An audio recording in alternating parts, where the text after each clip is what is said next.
when we created social media, we created an optimization engine that serves the binary way of thinking. That's maximizing the art of being right.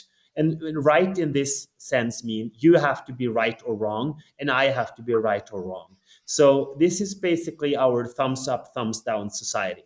So we were trained and also incentivized, economically so, to have a quick reaction. Either you're pro or you're against.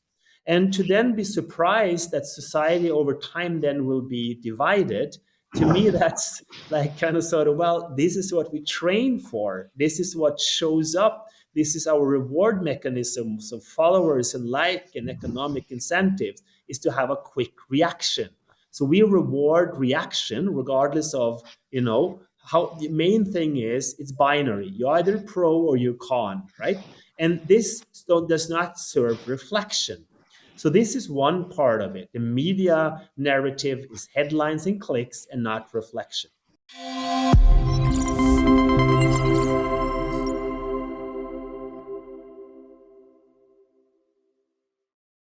Hello, everyone, and welcome to another episode of our Beneficial General Intelligence series.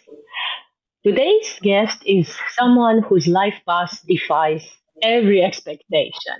And for us, he's a very important guest because he will be the opening keynote speaker at our Beneficial General Intelligence conference in October. Anders Indset. He is a former professional handball player who made the extraordinary leap from the sports arena to the intellectual arena, becoming one of the world's most influential business philosophers. He was recognized by Thinkers 50 as one of the leading voices shaping technology and leadership. He has authored several international bestsellers, among which the most recent, The Singularity Paradox, was just published last week. And this book has triggered my interest in a conversation, as well as, of course, invited him as our opening keynote at BGI 25. Anders, welcome to the podcast. Mihaela, it's a pleasure to be with you. Thank you so much for that warm introduction. Just seeing you and talking to you, you are the most uncommon person I ever know. I mean, you really look like one of us, but looking at your work and background and everything, and of course your teachings especially, it's definitely, you are unusual. So I'd like to start by learning more about your background and how you got from athlete to philosopher. Please tell us a bit your story. Yeah, thank you for that question. I mean, my initials are AI, so I was born an AI. So I think the transition into technology and pondering the physicality of reality and the all the exciting things ahead on, when we merge with technology and how things can evolve on the quantum space and AI. That was, I think, a natural journey, and it stems out of me just being curious. I've always been very interested in learning. And I was very active, starting out as an athlete and also as a young entrepreneur. I had many years I consider a hardcore capitalist. I built companies, and it was very important to me what other people thought of, and I was looking for success. The whole general notion. But I'm sorry, Anders. Let's start because you are a Viking. Come on, let's start with your beginnings, with your very early beginnings as a Norwegian. Let's go there. Yeah, let's go there. Let's go to my village of Röros, which is Wow. perfectly listed on the border to Sweden. It gets down to minus 40 degrees Celsius in the wintertime. I experienced minus 454 when I was I was 3 years old. And that's Celsius, because our audience Celsius, is also. Yeah. It was for that equivalent to minus 20, minus 30 Fahrenheit even. So it's really cold. So that was my growing up. Very active. We had a local community. And I told my father with 12 that I'm never going to work for anyone. I want to do all my own things. I want to build stuff. And that's eventually how it panned out. And I have a strong relationship to the culture. Genetically, I've tested. I'm a 97.5% Scandinavian. So the purest Vikings that you get. Yes. I must say I resonate more with like the nature and the wonderful region of Lofoten where my mom grew up. There are some islands that are very mystical. Beautiful islands, I Yes. know. And I Wow. go there and I write about a new existentialism that unifies that dualistic aspect of the maelstrom, you know, the tide and the pulling and the pushing. And I write about an existential state of being undead, where I think this is very much about the reactive society that we have today, where we function and just go about. And therefore, in the sense of the Vikings, I resonate very much with the liveliness, the vitality of life, or Lebendigkeit, as we would say in German. Basically, the idea that life itself, from nothingness into the liveliness, that understanding of that creational act, that to us is still a mystery. You know, the conscious experience is what makes us a human, and therefore I'm very curious about that, and that resonates very much with the liveliness of the Vikings. But I think you were playing off the Viking Code, my book about Norwegians and about success, and that was a lot about my journey growing up, and it has very little to do with artificial general intelligence or BGI, beneficial general intelligence, and also about singularity and quantum physics and all that. That's more about exactly just that. How do you activate people to do something? How do you fill your life intrinsically motivated in order to have a fulfilled life, in comparison to the seeking and doing and trying to be something externalized? And If that I was. may interject right here, Anders, I just have to say it has much more to do than you imagine with beneficial general intelligence, because we want to, build your twin or something like that that could guide humanity Yes. exactly by that code, the Viking code, which you disclose in your book. But go on. Yeah, sure. No, thank you for that bridge and the analogy. And yeah, I'm familiar with Ben's work and what you guys do, and it's great, amazing, and how to ponder how to create that. And I think that has always been an aspect of my work, to look at what I call the Mensch, from German, or stemming from the Yiddish, which represent. And there is also a saying coming out of the old Yiddish. You don't marry a rich person, you marry a mensch, right? A positive acting human being. And this is like the whole essence of how we are created. We are born into this world with a quote unquote like empty storage. I mean, it's not exactly like that, but in a sense, if you look at a toddler, she or he wants to get up, want to continue. The aspiration to move on, to move, to be better, to learn is much, much stronger than the risk of failing and the pain of falling down. So the aspiration and the incentive for progress is at the nature of reality. And we were born with two opposable thumbs, right? To create tools and to build better things. And that, moved us into the era that we are now. And now we are creating super intelligence externalized in a device or a machine that is at the moment detached from the human.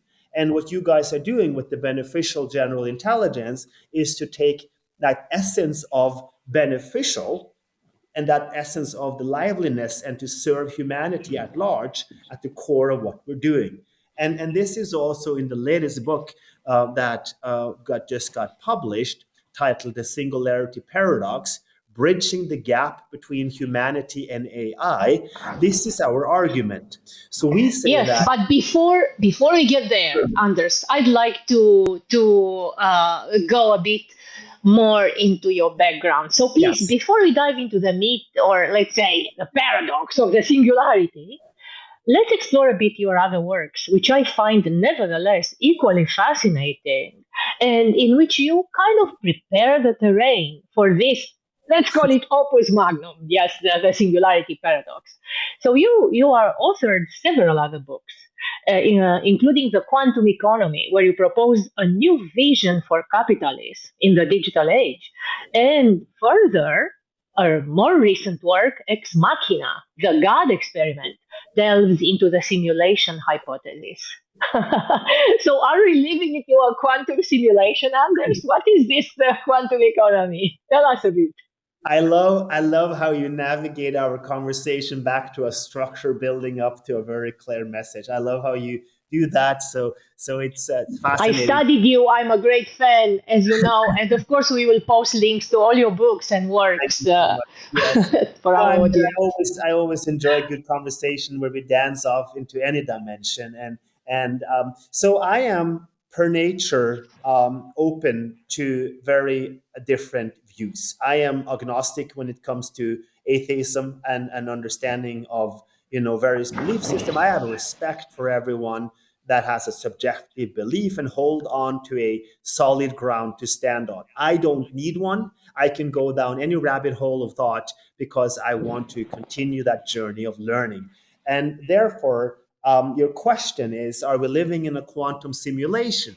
So if we look at it, and this is the book that you referred to, Ex Machina, the God experiment. So I think it's 2 years ago, I sat down in one of those quintessential bars in Vienna with 12 quantum physicists. So they all work in the same company.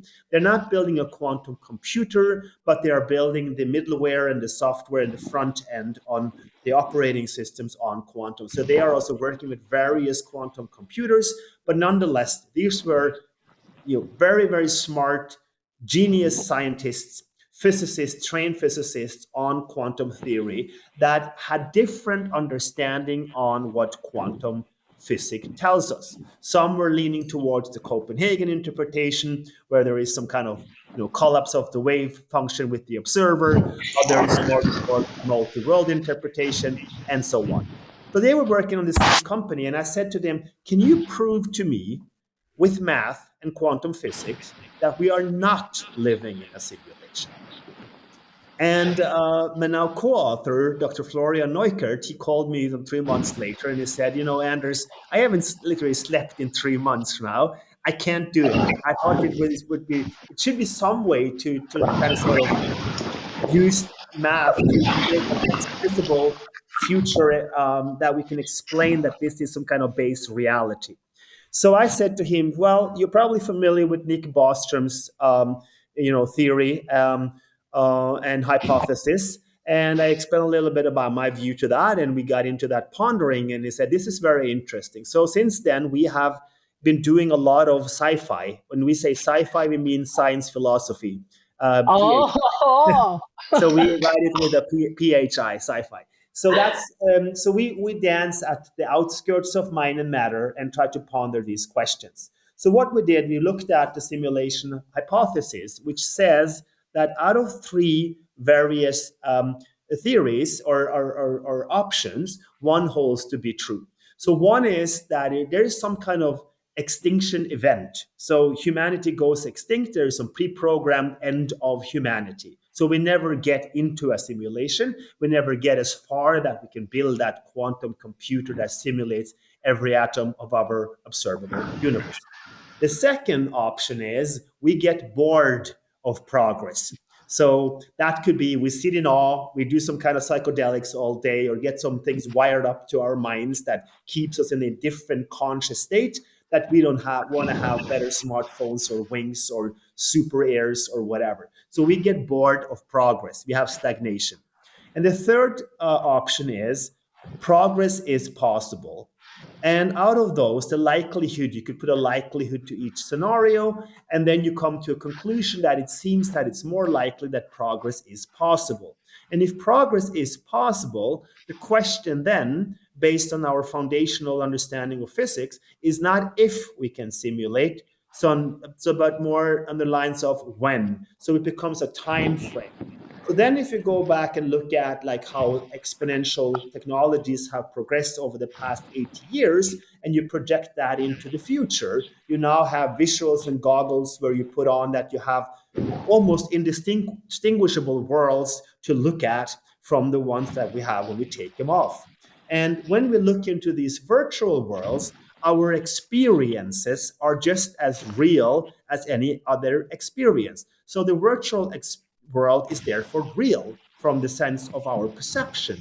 And therefore, any tap into a virtual, quote unquote, simulated world is just as real. So if that is doable and we could build it, then the question becomes, right, okay, what then? What happens? And we looked at observations and restrictions. And the only thing that we came up with and came to a conclusion of was that if we were able to simulate a universe, and we would have the possibility, all of us, to simulate multiple universes, and the agents within the universe could simulate the universe. So we would have a simulation without in a simulation ad infinitum. Then eventually the base computer would come to an halt. So the entropy on in universe, if we cannot play with entropy, the entropy is finite, and therefore the base computer would stop because of the processing power of all the simulation within the simulation chain. And that was the argument that we have. So entropy was the only restriction, given that the base computer applies the same physics as the computers within the simulation, and that there is no external intervention from a programmer or God or whatever. So that was the argument of the ex machina and the simulation that we ponder on. And yeah, I mean, there have been many. David Chalmers, philosopher, Neil deGrasse Tyson, Elon Yes, but Musk. I want to know a yes or no from you, Anders. Yes. So I think so personally, what I do is that what I cannot, what no one can take away from me that I find as real is the nowism, the subjective conscious experience, what it feels like to be talking to Mihaela through a computer. That's a subjective, this qualia, what it feels like to be something, to have those processed neurons firing, the things that have already happened that I can ponder and think about and get a feeling of, the sense of what it feels like to be something.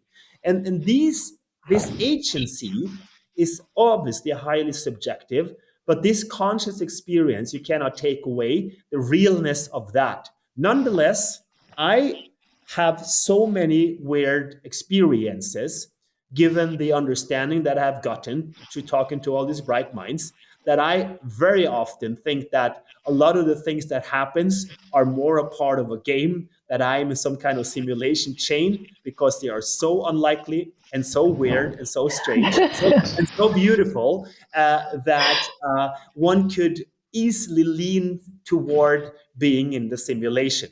But having said that, if I'm living in a simulation, I like my simulation. So I don't really care if it's a simulation or not, because the realness, the experience of the simulation is so profound. And I think this is what also makes life beautiful, that conscious experience. And that is also the risk, by the way, when we transit into the other work, is that what do we want to avoid?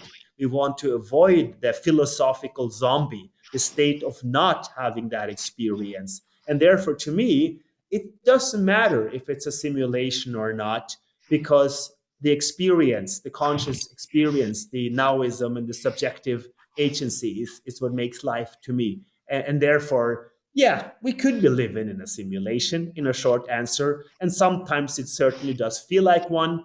I also always, get back to the reality check where I have that subjective conscious experience.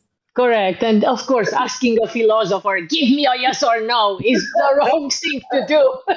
I'm never going to get that. But I wanted to say that I can relate so much to your, like I feel so much excitement talking to you now and just thinking about the opportunity before we were on the webcams. Wow, I'm so happy that he accepted our invite and knowing your work. And so, yeah, there is this now experience, but also, yes, just seeing you and interacting with you gives me a feeling. And I'm like, okay, yeah, maybe we are in a simulation. So the jury is still out. So, but I will come back to this as we will continue this our discussion. But I'd like to tackle a more, let's say, terrestrial topic now, which you also tackled in a very important book, in my opinion, of yours, which is called The Infected Mind. Hmm. in which you explore how ideology and dogma, this is very current issue and topic, of course, for humanity, how ideology and dogma distort our perception of truth, and there you challenge readers to question long held assumptions. But Hmm. now, given that the AI system often reflect and they amplify our biases, the question is how can we de infect our collective mindset to Hmm. make space for ethical and inclusive technologies? And, so that their power doesn't bring us faster down the vortex and rather, enable our flourishing, like we were talking about. Is it Hmm. possible to de infect society? Well, I think, yeah, that's a very good question. But I think there are like multiple ways and paths. I don't think there is like a vaccine to take care or something like medicine. But I think there are things that we can observe that seems to hold to be to some extent true to what influences this kind of behavior. So one is when we created social media, we created an optimization engine that serves the binary way of thinking. That's maximizing the art of being right. And right in this sense mean you have to be right or wrong, and I have to be right or wrong. So this is basically our thumbs up, thumbs down society.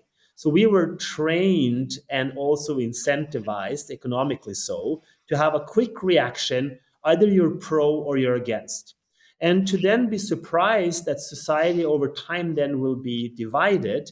To me, that's like kind of sort of, well, this is what we train for, this is what shows up, this is our reward mechanism. So followers and like and economic incentives is to have a quick reaction. So we reward reaction regardless of, how. The main thing is it's binary, you're either pro or you're con, right? And this still does not serve reflection. So this is one part of it. The media narrative is headlines and clicks and not reflection. So And even my question before, like, give me a yes or no, is like, okay, the binary versus, as you say, and I quote from, your book, our communication should not be about reaction, but about reflection. yeah, Wow, how do we get there? yeah, and also, I there's a very profound thing that I used to have in discussions. A lot of people confront me and say I'm a different opinion because they want to get across their like opinion or their belief system. And I said to them, that's fine. I don't have an opinion. I have reflections and thoughts and questions, and that's what I've been sharing with you over the past like couple of minutes that we had in the conversation. But the people seem to be stuck in their narrative of how they see the world. So I always say that if you play with knowledge, you have to be aware of your assumptions. So, from a first principle thinking or the foundation of reality, there is always a assumption that we build upon. Even in quantum physics, there is no clear understanding of what quantum physics tells us. There are things that are not yet been understood, but it does not withhold us from building on top of that and building tools and lasers and transistors and all of that. So when we play with knowledge, we have to understand what are our assumptions. The first one is this is real or whatever, right? So this is a problem because we hold on to our self-evident truths and think that they're absolutisms, which they are not. That's a big issue. And why do we do that? When one is the reaction mechanism, the optimization society. The other part is our educational system. So we Yes. were taught what to think and not how to think. So we were become experts. We were trained to be something, to be a category, right? Which obviously today also a lot of people are lost. So they go back and look at why am I like this? What are the trauma and why am I Anders like this? Instead of asking, do I like this? And is there something that I can do to change this? Can I let go of something and things slice it and make it less worse? And then how progress. And this basically boils down to the whole mentality on how we operate. We don't solve problems. We don't have expert with solutions. We do create better problems and we create progress, right? So having that to create progress comes out of a deep understanding of the problem, and that requires thinking at first principle. And if we're not doing that, then we are just reacting to impulses. And this is true for politics and business and economies and society at large. And it's a very big problem because then we often jump to a solution that makes the problem even worse, right? And I could list a bunch of these where this holds to be a big issue for climate or for society, where we just Yes. look for solutions. So there are multiple things. And how do we get out of it? Well, basically, instead of trying to train people to be creative at 40 and doing classes on creativity, we should stop training it out of the youth. So we should change our educational systems and learn people about learning. So we need to learn how to learn. If we are learners and we have a will to truth and we want to have progress, and then if we build a trusted environment, then we can play with ideas and thoughts. And the progress comes from two things: trust and friction. If we have trust and we can speak open minded and we are open to other views, then we generate friction. Then it's not a binary way. We can tap into the unknown. We can tap into compromises. We can tap into something completely different because we have that trust in the future and we have friction. And therefore, I think these are things that can be trained. And maybe the last point here that I think is also very important today, and particularly when it comes to business leaders and politicians, is that we are very bad at anticipating the future. What I mean by that, when I look at talk shows and talk to leaders, they always tell me what is not doable.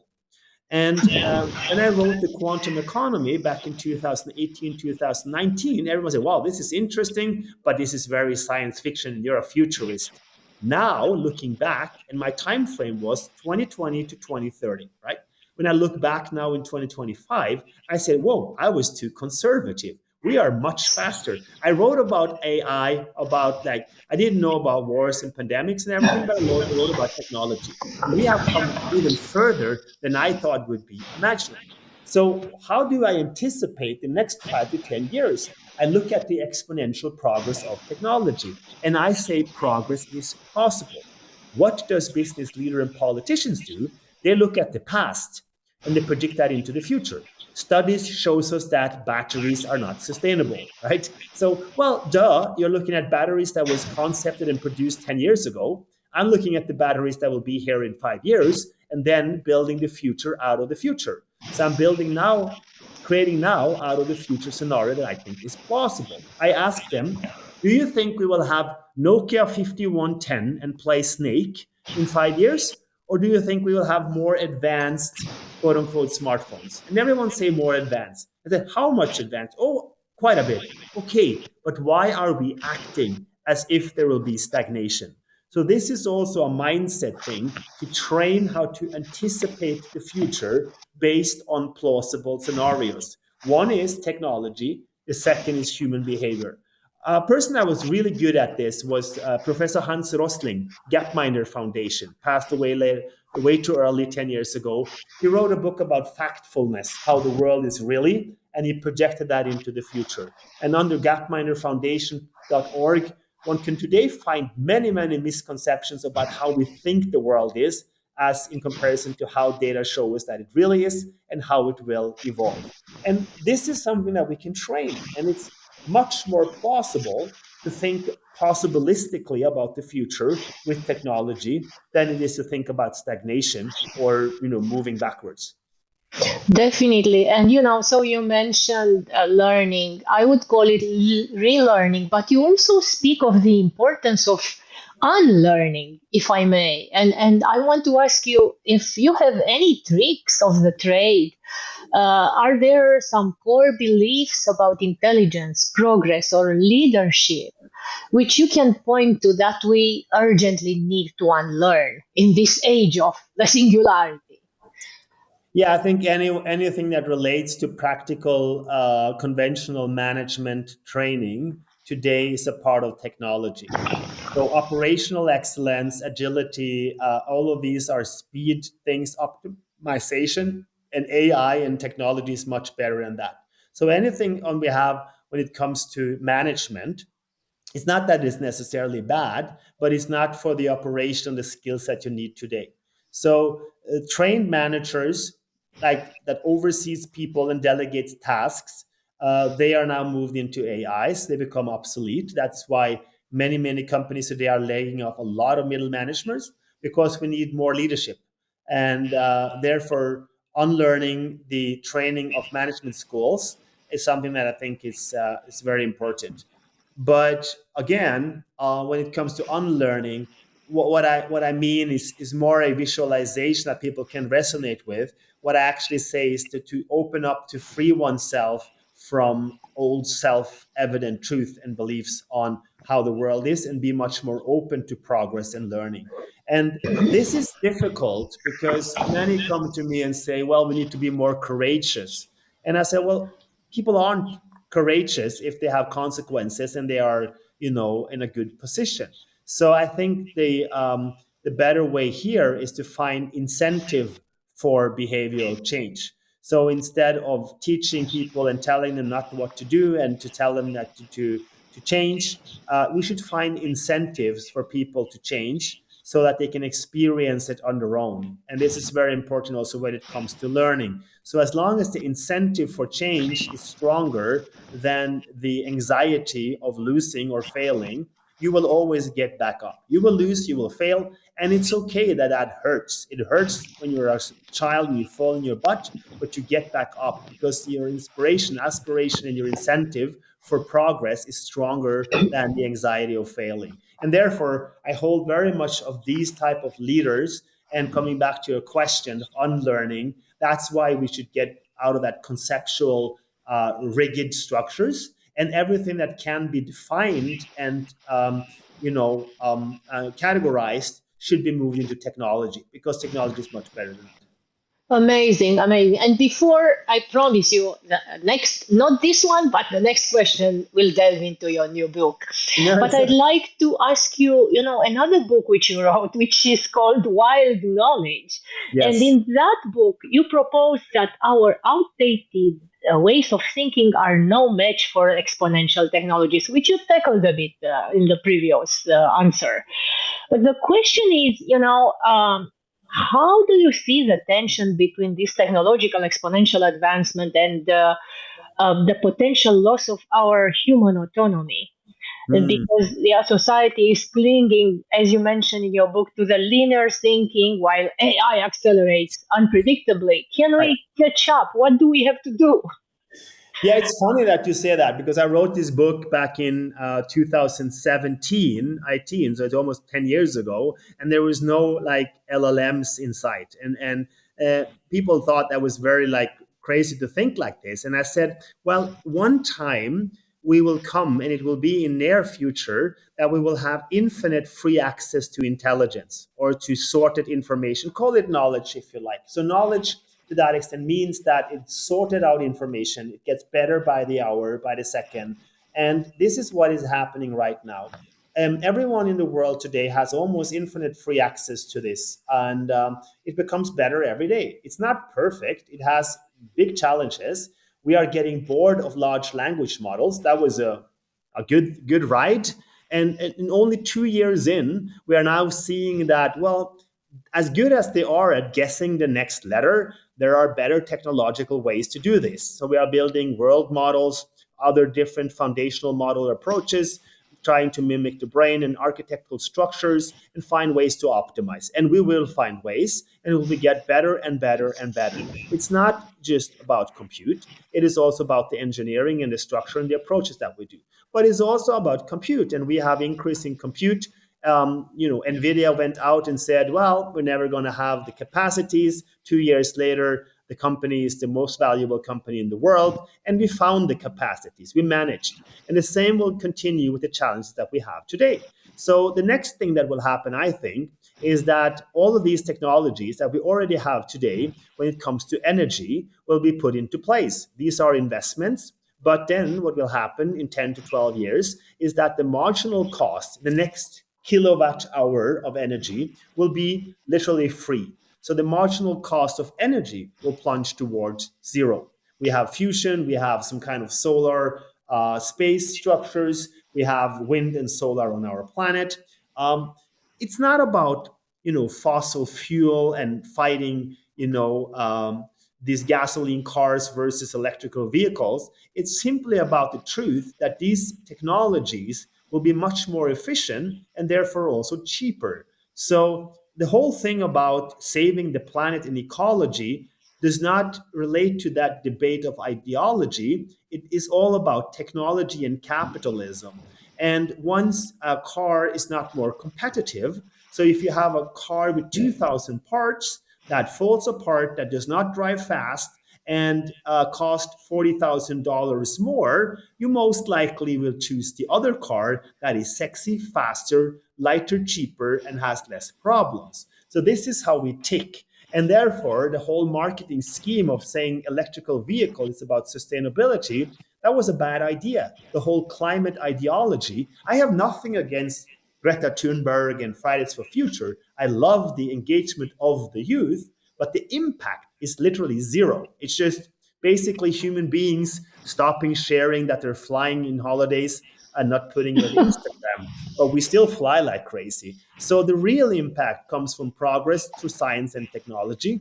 And the more money we pour into it, the more great minds that come into it, the more competitive it will be. And therefore, in 10 years, we will not be talking about sustainability, we'll be talking about efficiency. And the risk for companies is not high energy prices. The risk is that the energy prices will be too low, that you will not be competitive anymore. And you can prepare for that today. And then you have to figure out how to build new models. Because if you are efficient with resources, then you are literally sustainable, right? If you don't waste, if you do circular, if you don't own a lot of things, that's better for what we think is a part of the green future and the planet. And that is also the most profitable way to do things. So hyper efficiency, innovation, investment leads to progress. And therefore, I think that the whole essence of what we, coming back to your question for wild knowledge, is basically to say that, well, we are not looking to have a knowledge society. We need a society of understanding, and we need to understand the limitless, the unlimited potentiality for progress. So the question in the future will not be, is it doable? The question will be, do we want to have it? What kind of future is worth striving for? And that's where we're heading from that knowledge society. So we had the fatal information society, a lot of crazy information. We are sorting that out. These models will be better. They will have different structures. And now we need to have a deeper understanding, coming back to what I said about the problems, to have better problems, to have a deeper understanding of the complexities, of the interdependencies. And here, algorithms and AI will obviously help us to do that. That will help us find ways to come up with unimaginable new ways to do things. I think the periodic table today has 119 elements or something like that. Probably there will be 130, 140 within the next 10 to 15 years that will come out of AI algorithms, some hybrid solution maybe on quantum computers that will do some kind of material design or breakthroughs in science that we could not have done over hundred or thousands or hundred thousands of years. And that will help us create better batteries, different ways to do things, and so on and so forth. So the wild knowledge is the tamed knowledge is basically that what we have in the AI. And what we want to have the potential to tap into something new so that we can have progress. Therefore, the knowledge should also to some extent stay wild so that we can tap into it and generate progress and ask new questions. And therefore, we need to have the minds to tap into this understanding and not just react to what was wrong and right in the past. That would be a terrible state because robots would do that much, much better than humans. I completely agree. And this is an issue, I mean, it's a larger issue, as you mentioned, that also in McGilchrist noticed in his latest book, which is called On the Matter of Mind. And he actually says that we created a society in which we behave more like machines than even the robots. And that is, because, and that's the difference. For example, in Italian, uh, this kind of knowledge regurgitating is like sapere, yes, and this deeper understanding is conoscere. So there is a big difference between these two. As you mentioned, with the nuances. However, the English language does not even have this distinction.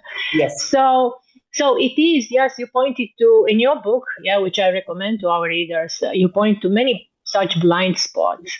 And of course, I would have so many more questions related to that, but I would like to delve a bit into the singularity paradox from here. And maybe if we have time at the end, I will come back to this because it's such an important point for us to really survive in the age of singularity. But tell me now, in a nutshell, what's the paradox about? Well, it's paradoxical because we are, I mean, to one extent, we are creating like this intelligence that will then be beyond the capacity of the whole of humanity. If we look at it from an externalized creation, we are we came from an understanding of a divine creationism, right? Many hold on to a God and a Big Bang and a creation. That was a creator, and now then we moved into what I call humane creationalism, where we basically like try to build gods out of the machine, the Deus ex machina that we talked about, right? And that is basically like the journey that we are on. And the paradox here is that like we are creating our own creator, so to speak. So you could envision to that extent without coming into the physical boundaries of this and the time space relation. But if you were to create your own dad, that would cause some serious issues to think about, at least from a philosophical standpoint. And if you were to create your own creator, create the God out of machine, divinity, bliss, and immortality, and some super intelligence, we run into a lot of these similar challenges to ponder. So we are like at the crisp of creating something superior than what we can comprehend. And it raises to me a lot of like philosophical questions and causes a lot of issues to the boundaries of that. Yes, and if I may, the book makes this point indeed that as AI continues to evolve, as you are saying, humanity faces what you call a final narcissistic injury. Yes. Can you elaborate on that? Sure. So the final narcissistic injury is something that I wrote many years ago, the starting of that. And the thought was here that Freud came up with the three narcissistic injuries of humanity. One is from Copernicus, and the first wound, so to say, the first blow was the belief that we lived in like the center of the universe and everything evolved around us. And he pointed out that the universe, our Earth, is an insignificant small planet at the outskirt of an infinite universe. And that was the first blow to our narcissistic fall. And that led to a lot of progress in science, astrology, and scientific breakthroughs. The second narcissistic injury was Darwin. So that was basically the evolutionary theory that we do not stem out of a God created hand. We are not like the divine creatures. We are more a part of a evolutionary chains evolving from some other animals into the human species. That was the second big blow, and that led again to a lot of progress. The third one was Freud's own psychological injury, where we discovered that we were not, what we say in German, Herr im eigenen Haus, our own servant. So we did not like cope with all the things that we create. There's a psychological implication here that free is free and will want something. And the pondering of that led to discoveries in neuroscience and the progress of psychology, trying to tap into the human mind and to understand how we behave as we do and what we actually are. So those were all like injuries that had their kind of sort of breakthroughs that led to new leaps in human history when it came to science and understanding of the foundation of the universe. So the final narcissistic injury is exactly what we just was talking about. Is basically where we create our own like reality to that extent that we start to play with it from an externalized perspective. So you could envision building a brain where you take 100 neurons and you figure out exactly how they operate, how they interact, they fire and they're off and on. And then you build 100,000, you come to a million, 100 million, a billion, all the way up to 83 billion neuron. And you have the physiologically of the brain, you have replicated that into a machine. All right. So the question now is, do you have a mind or do you have an identical copy? And you can do the same for the body. You can have every atom in our body and rebuild like our body or structure, or what Stephen Hawking called our chemical scum. And we build that physical body, we put on the brain. Do we have a human being? Do we have a mind? Do we have a conscious experience? So what we are doing, we are reverse engineering this, and we don't understand the base physics, the foundation. So what could happen? Like this is also a very, I would say, a very like visual example of the thought behind this. Is that when you start to replicate the brain, is there a point at, let's say, for the sake of the argument, 50 billion neurons, where we continue to have the same replica, but all of a sudden the lights go off? So you have a perfect AI who would answer perfect, and I would say, Mihaela, are you still conscious? Yes, of course I'm conscious. But somewhere down the line, we loses that interaction to the soul, the mind, whatever you want to call it. And this is not necessarily an argument that holds to be true only for people of spiritual belief, where we say there is something beyond the mind, the body, and in a dualistic way. And this is not something that holds to be true only also if we tap into some kind of inaccessible physical understanding of reality. This is true from an engineering standpoint if we don't get it right from the building blocks out. So when we build it in a reverse engineering, we could have the same result, but with a significant flaw, namely that there is no consciousness or some kind of experience. So all of these scenarios, I think, are up for grabs. There are many different ways to interpret consciousness. Donald Hoffman says it's fundamental and physical reality evolves out of that.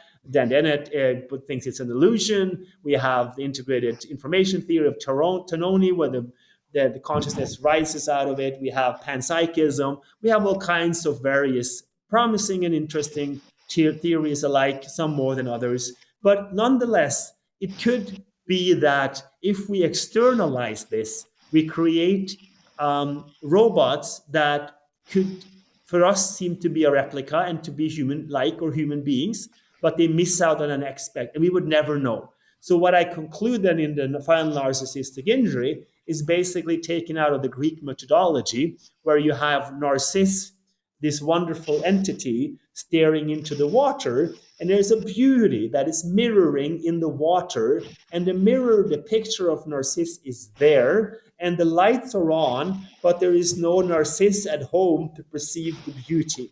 So that would be an undead society. That would be one of the scenarios of the philosophical zombie, where we will have all these 8 billion entities walking around. And it wouldn't even be a sad future because there would be no one around to perceive it. And for those who would still be conscious, it would also not be sad because they would not know. But now, but thinking about it, like for me, romanticizing about the vitality of the beauty of what it means to be a human being, I would like to avoid it because I like to think of it as something beautiful to experience. This weird, strange little world. So this is the final narcissistic injury. Is basically to say that we small, humble individuals think that we can, by reverse engineering or by creating something much more powerful and stronger than ourselves, get it right off the bat so that we can upgrade that and build something that is that artificial general intelligence in an externalized device, in a machine. And my co-author and I, we think about this as being an existential threat, not like a physiological, like a risk factor that we would have robots going crazy and killing us, but on a conscious level. So we think it's a path that how promising it might look in some areas, it also have a lot of like risks to it. So therefore we propose what we call the artificial human intelligence, where we start with a human being. And that's basically what the book is about, to say that we should start with a human being from a physical entity, and then we hack our biology and we hack chemistry and we understand what we are, but we still remain at the core a human being. And we take then biological substrates and we build on that and we enhance our human essence into an AI. So we call it artificial human intelligence. And we spend some time about and thinking about that and want to spark a debate on how to do that. So, Because how with does the AI's artificial human intelligence differ from the existing paradigms? If you can give us kind of in a Yeah, nutshell. basically, we don't merge with it in an unconscious way. We don't create it in an externalized device. We start from the human being. So we Okay. evolve into an AI as a comparison to merging with it or creating an externalized AI that we have to cope with. That's the difference. Amazing. Wow. As a precursor to the singularity paradox, you wrote and published in SSRN a paper called the Nexus Ontology Theory. Yes. And it's like very mathematical theory in which, along with Florian, you delve into one of humanity's most profound questions. Why is there something rather than nothing? Right? Again, oh, another can of worms. And in this work, you challenge the current cosmological theories. So you're very brave, although maybe some people told you that you are not. I think you are. And introduce a novel concept, yeah, or many novel concepts like existence wells, void reversion, nexus oscillations, and so on and so forth. So then you are building the foundation of your singularity paradox on this new concept. How does that intersect with your views on AI and the singularity? Does it offer a framework for everybody to actually be able to develop this artificial human intelligence, or what? Where Yeah, is the connection? yeah, no, it's a very good question. So I think here I'm very humbled to say that I'm not a physicist and take to ponder some of these great theories. I'm very like I like to listen to the smartest minds and brains and how they ponder these foundational questions. The arguments, pro and con, string theory, and everything. So the math behind it, I look through it, I grasp the understanding, I see the plausibility, I can cope with that. But like this is like a trained quantum physicist, my co-author Florian and I, and we ponder this, and there are many things that I don't understand, but I understand the arguments. And what I hear out from that is debates on foundational understanding of reality. So you could take the concept of like how you look at how Eric Weinstein debates with Sean Carroll on various theories. You can look at Stephen Wolfram and how from simplicity complexity can emerge. And cellular automata and how these things are. You could look at some kind of cosmological infinite structures of Penrose versions of the inflation and deflation and the infinite recursion that also can relate to Nietzsche's work on the ewige Wiederkehr, the eternal recurrence. So all of these things are taught through to a very deep level that, to some extent, I say that I cannot think to that extent on one theory. Those are geniuses.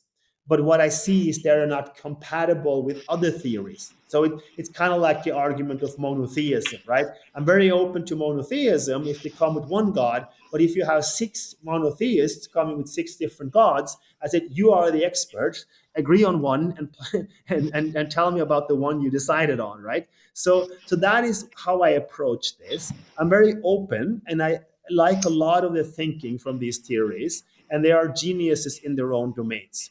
So when we ponder and come up with concepts and ideas, it's not to provoke, it's just to like to put together how we see things evolving and how we see things emerging and how we see challenges and problems within that. And we are very open and hopefully get criticized and challenged on that, because that makes us think and it gives us new ways to learn. And particularly myself, I'm very interested in that. So I'm very interested in like feedback on why things are wrong, so we can ponder the wrongness and therefore have a scope of learning. So what we have done right now, and this is building on the Nexus ontology theory, is basically a paper that Florian just published, and it's been very well received. And it's around what he has called the quantum memory matrix, and that is basically it is basically I would say a proof that the foundation of reality is information. So he doesn't, neglect or debunk Einstein. He just enhances Einstein's theories, which is kind of sort of standing on the top of a shoulder of a giant. And that cosmic memory is that everything is like stored into a memory matrix. That space time is some kind of dynamical archive, if you like, where there's a quantum ledger for each and every event that is stored into the foundation of reality, or even maybe at Planck scale at in every event. So you could think about like the metaphysical cycle of Nietzsche here, that there is some similarities. So whereas Nietzsche went down the path on a philosophical journey, pondering, amora fati, the law of fate and the eternity of life, and the ewige Wiederkehr. Florian ponders the quantum memory matrix that is stored into the energy and into a black hole, and then potentially could lead to the collapse of information, to a rebirth of reality. And now they have that cyclical versus linear memory path. So you could say that everything is given, information is stored in the quantum memory matrix, so everything is there. So by a rebirth of the universe, then a new big bang, if you like, then the question is it in a linear progress, or is it a Wiederkehr, a reoccurrence of the same things, or is it a reoccurrence of the same memory in a different setting? And these are very interesting things to ponder.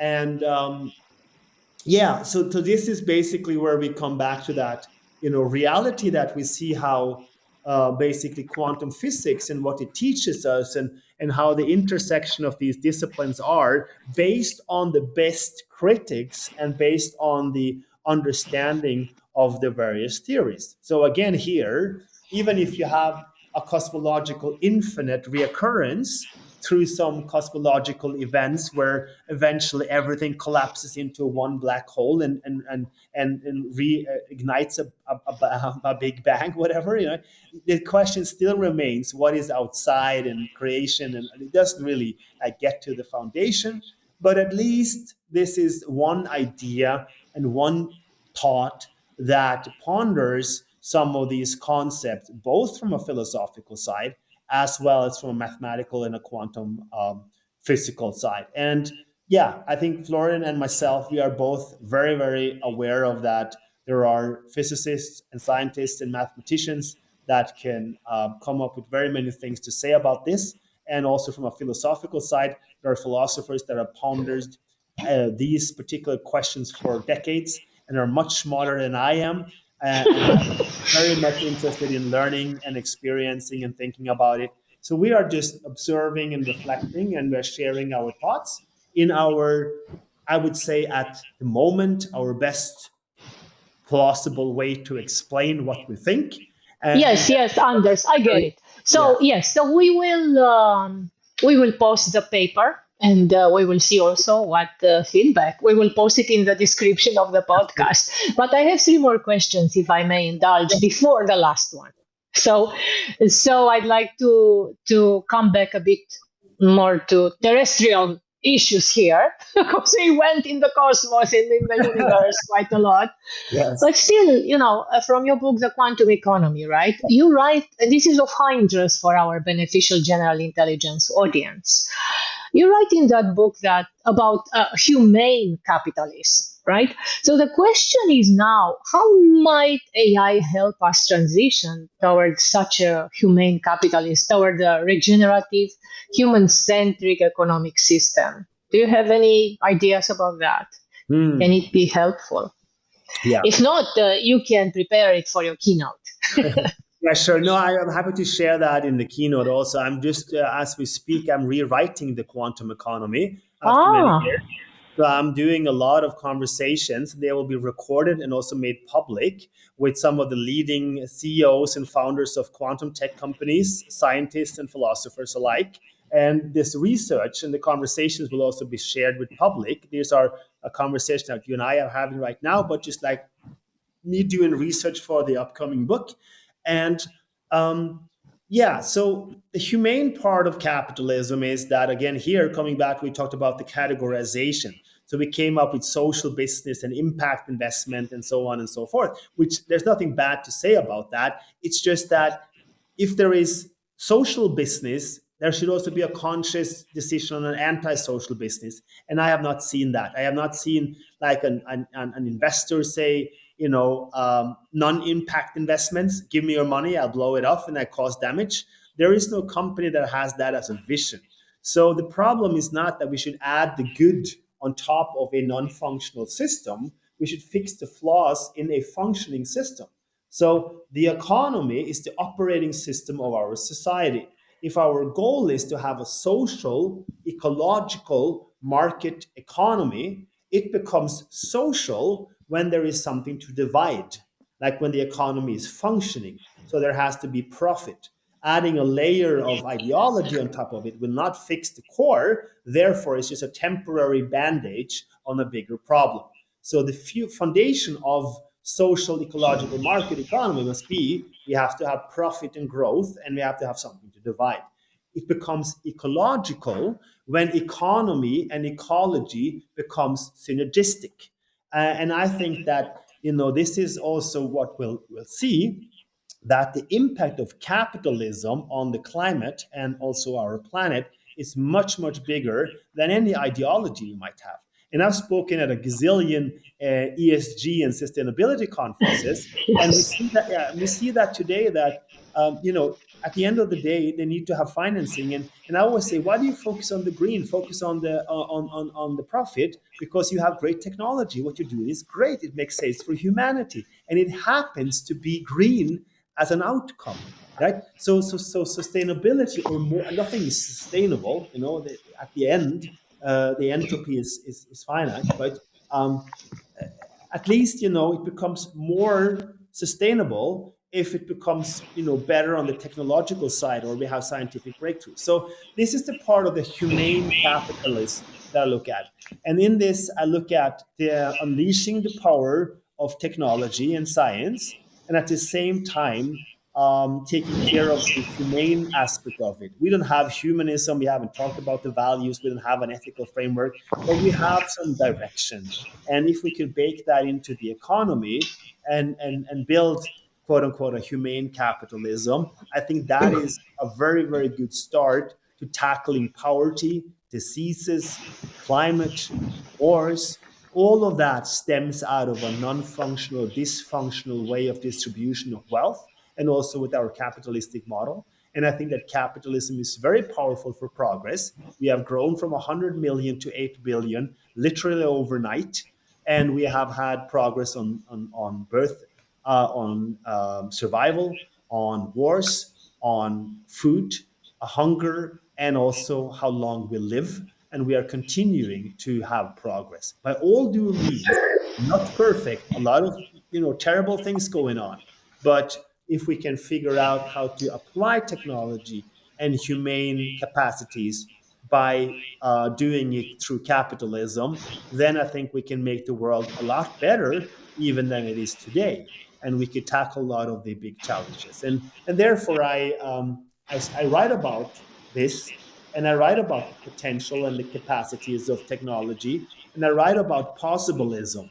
And you said, like, I think, I talked about learning to relearn. You said, right?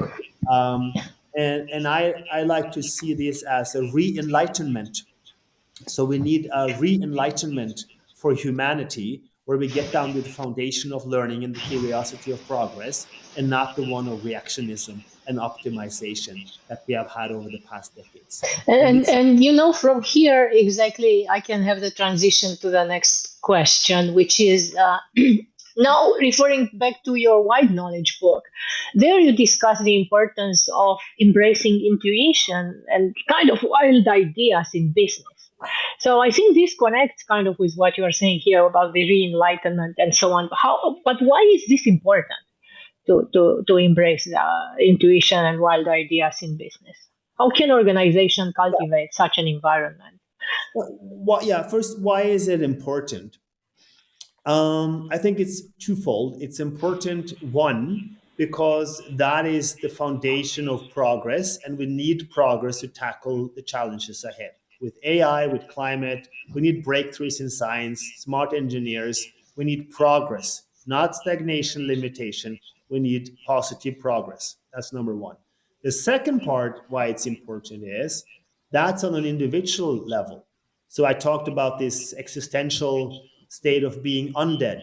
So we have a more like a society that is inactive, depressed, getting more sick, tired, worn out, crisis mode. That is a state that is not healthy. And we have a lot of people seeking purpose, seeking happiness. And I think, we cannot find a purpose, and we cannot make ourselves happy, but we can make ourselves less unhappy. And then we take out things that we don't like or things that hold us back. And by doing so, thin slicing progress, we put ourselves in a place where we can be struck by ideas, struck by happiness, and experience that. And that comes out of that doing part and that living part. So I think, therefore, it's essential for us to have those wild knowledge that's something that we can tame. I always make a reference here to, as long as there is a question that can be asked by a conscious entity, a question that has not yet been answered, there is room for progress, and therefore we are in a good state. That's my argument here. Uh, Amazing. yeah. And of course, it's related to the creativity which you were mentioning that we need to foster and all that. Yes, so We that have is how all you get the wild ideas. Yeah, Yes, but we are creative. yes, We just train it out of our system. I've never yes, seen a toddler that is physiologically intact that is not creative. That's we just train it out because we use educational system that yes. measure how good we are at storing data for 1 hour to take a That test. transform us into robots. Yes, Yes, as you were saying. and Yes. robots. It's good. It's good for many things, but not for data storage. We have better supercomputers for data storage by now. So the natural sequel here, and which is actually I see that as your main contribution to humanity.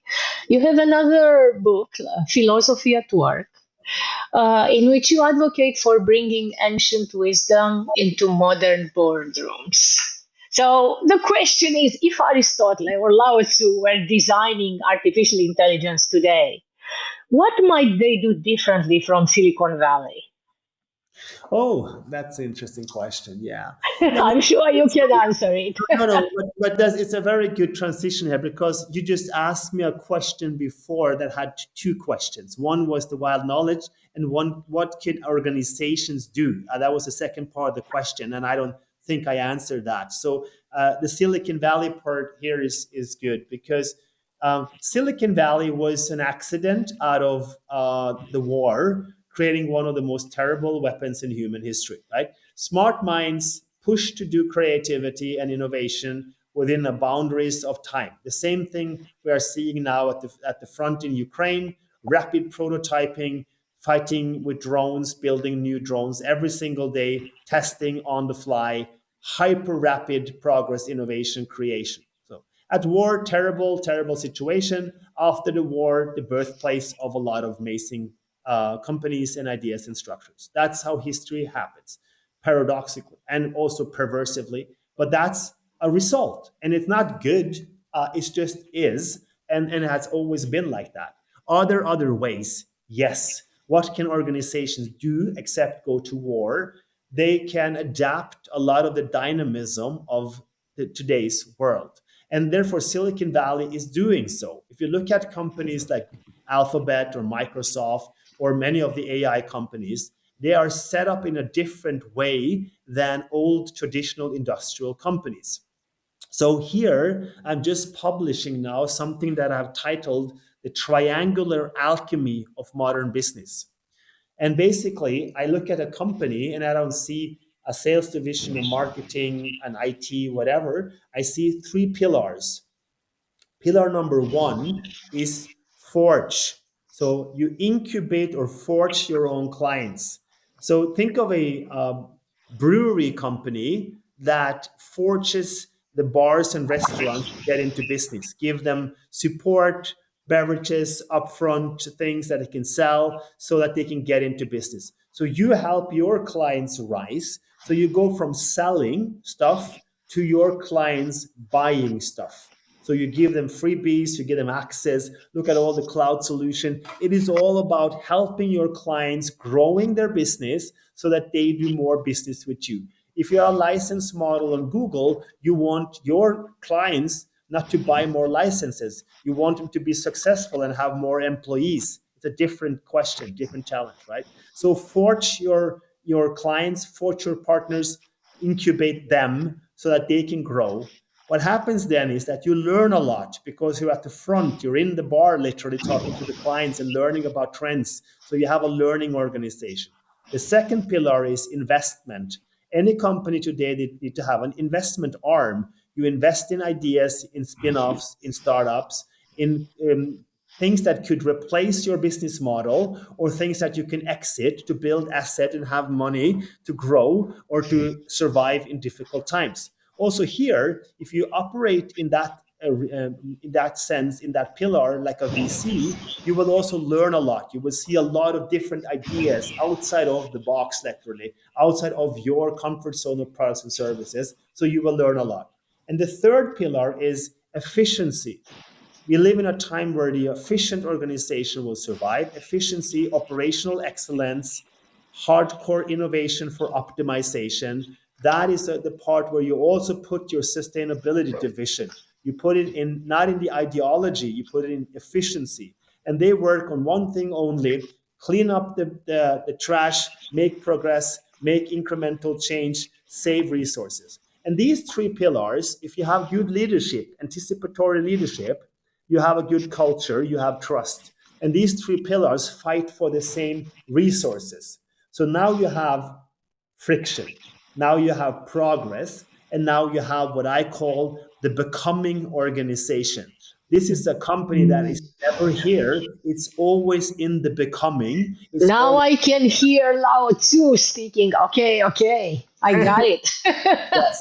So this is the final part of your question, and also the relationship to what organizations can do. They can rebuild their organization into the becoming organization and divide into three pillars that fight for the same resources, that have their clear targets, and they will help the organization learn from outside in and not from the strategic boardroom where we look at crisis and what we can do. You're at the forefront, you see the new technology, you become adaptive, you have the operational excellence, you can be agile because you have stable processes and you have people that learn from the field.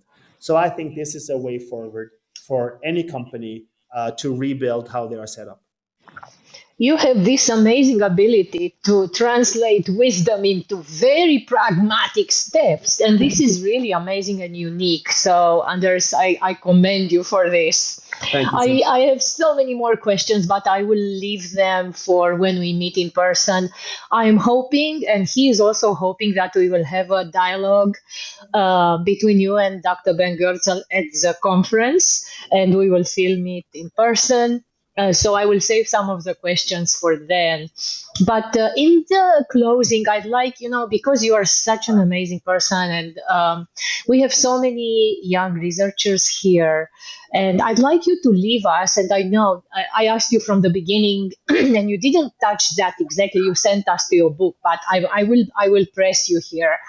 We would like to know the secret to your productivity, yeah, and how you got from a professional athlete to becoming a prolific philosopher who wrote so many books, as we have seen, and we will post the links to them.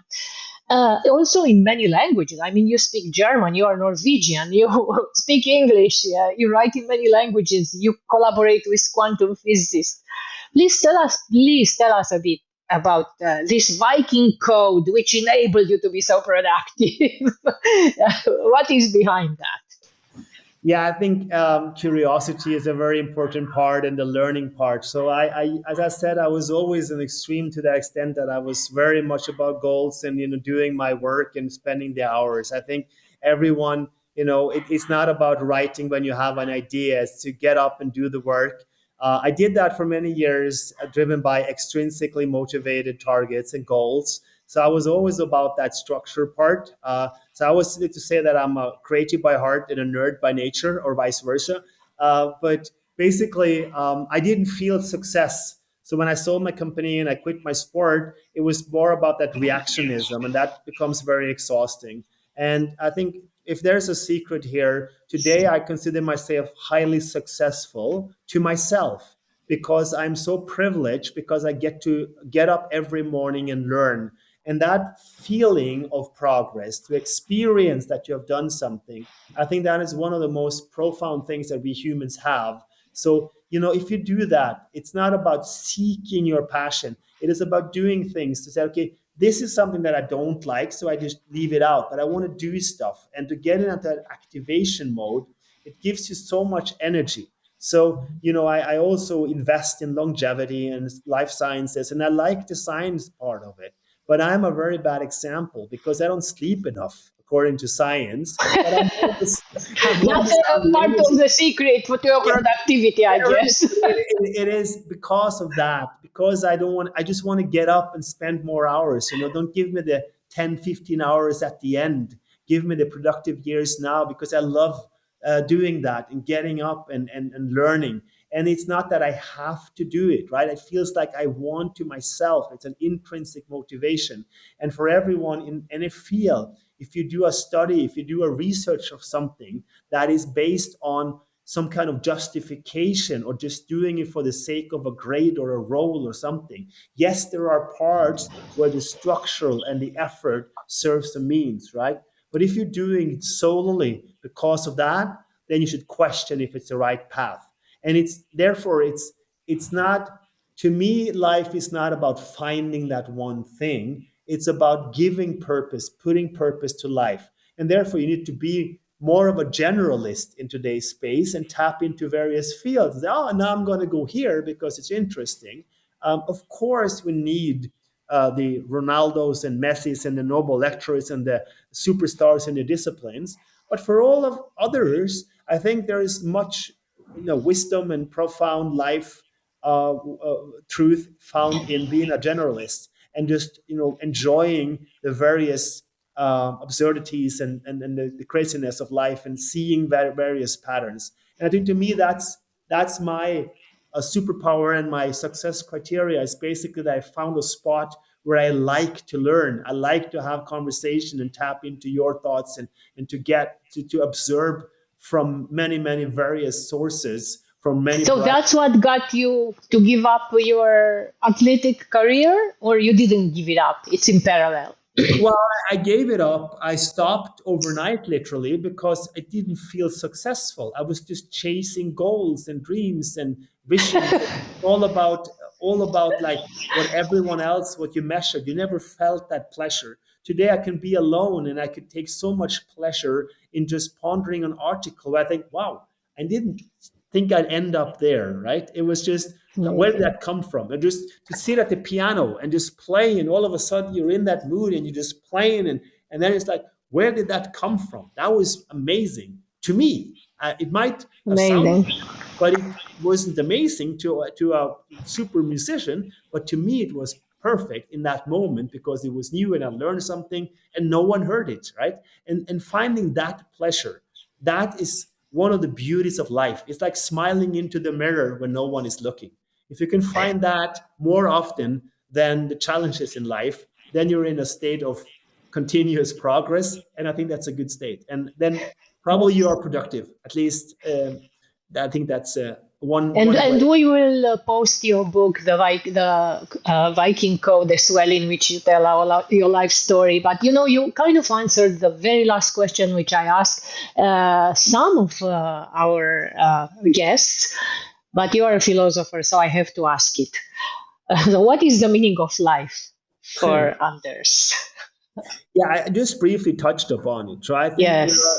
to me, we are on a wonderful journey to nowhere. When you start pondering simulation and get to the understanding of physics and play with all these ideas, it is to me about, as I also think I said in the beginning, actively filling your life from an intrinsic motivation.